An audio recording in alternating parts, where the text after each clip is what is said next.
We've all seen them, the humbly dressed person standing on the side of the road holding a sign asking for help.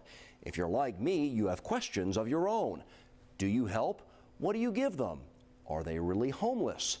The answers are not always the same. The images can break your heart.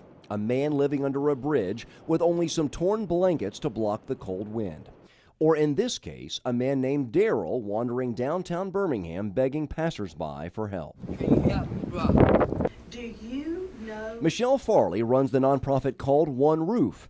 They help find funding for more than 3 dozen area agencies battling to end homelessness. It's our job to understand the numbers, the demographics of who's homeless, how long they've been homeless. According to Farley, on any given night, there are 1,369 homeless people in the Birmingham area.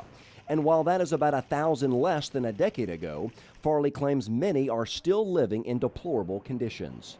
I think most people don't recognize that Birmingham does have sewer tunnels, and on occasion we have people living in our sewer tunnels. So that is literally homeless. What most people would recognize are those who advertise their homelessness on road signs throughout the area, hoping their signs and appearance will appeal to your generosity. Farley claims some are overselling their underprivileged condition. I do want people to understand that most of the people who are panhandling, they're not homeless. I understand what their sign says, but most are not homeless. That brings us back to Daryl. Derek Henley works as an officer for the City Action Partnership, or CAP. One of their duties is to offer to help people who appear homeless in the heart of downtown Birmingham. People like Daryl. One day, Henley claimed they approached Daryl to get him help. Was he homeless? No, he wasn't homeless. He told me he had a job, house, car, family that he provided for. Well, then why was he panhandling in downtown? Well, he basically said that was his second job. In fact, we learned Daryl has a job at an area auto parts supplier.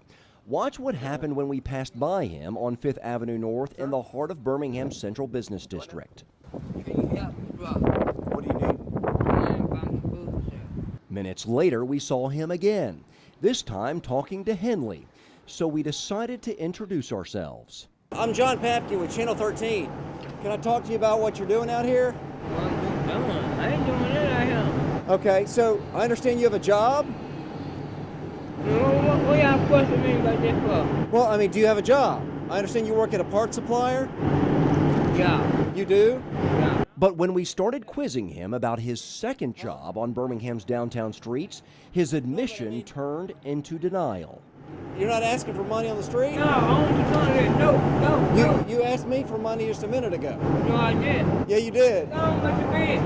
Speaking of business, Henley said Daryl boasted his downtown panhandling produced a pretty profit. He said he would make $300, $400 a day, weekly basis, even more than that, around holiday season, $1,000 to maybe $2,000 within a month. Panhandlers are not unique to downtown Birmingham. You've probably noticed this gentleman on the I-459 North exit ramp at Highway 280. He holds a sign stating he is homeless and cold. Moments later, we watched him follow a path through the woods and board a Max bus headed for downtown. Another regular stands at this 21st Street exit off Red Mountain Expressway. His sign states he is an Iraq vet with 3 kids and out of work. We saw him walk to the McDonald's where, within minutes, someone driving a Kia sedan picked him up and drove off. Another popular spot for panhandlers is Lakeshore Parkway and Highway 280.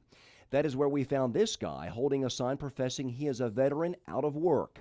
After he received his 3rd donation, we followed him to Dunkin' Donuts. Minutes later, we witnessed him walking into Target wearing a wool ski cap and walking out wearing what appeared to be a brand new fedora.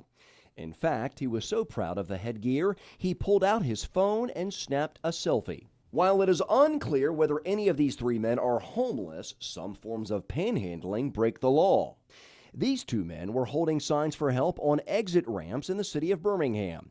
Birmingham's begging ordinance states, quote, "It shall be unlawful for any person to beg, ask, or solicit alms or financial assistance from any operator or occupant of a motor vehicle that is in traffic on a public street, alley, roadway, or entrance or exit ramp thereto," end quote. This needy fellow's conduct falls under the jurisdiction of the Jefferson County Sheriff's Office, which enforces the state loitering law. It states, quote, "A person commits the crime of loitering if he loiters, remains, or wanders about a public place for the purpose of begging," end quote. Chief Deputy Randy Christian said they have responded to multiple panhandling complaints at that location in the past. The bottom line right up front is it is against the law. And we do make arrests in cases like that. And, when we get a complaint, we work it. And we go out there, and if they're there, we arrest them. Just like they arrested Tanya Bentley for violating the loitering law on May 10th at Highway 11 and I-459 in Trussville.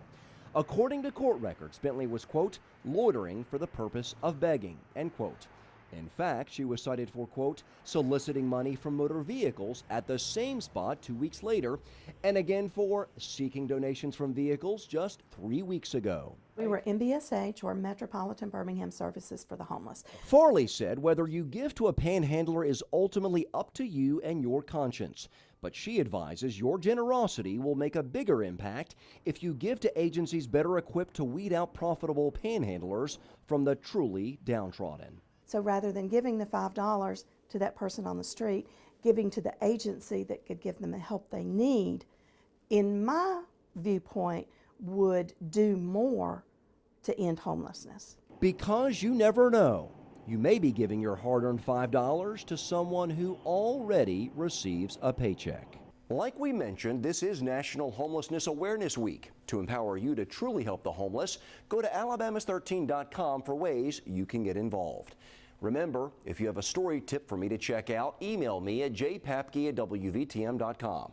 I'm John Papke. Alabama's 13 investigates.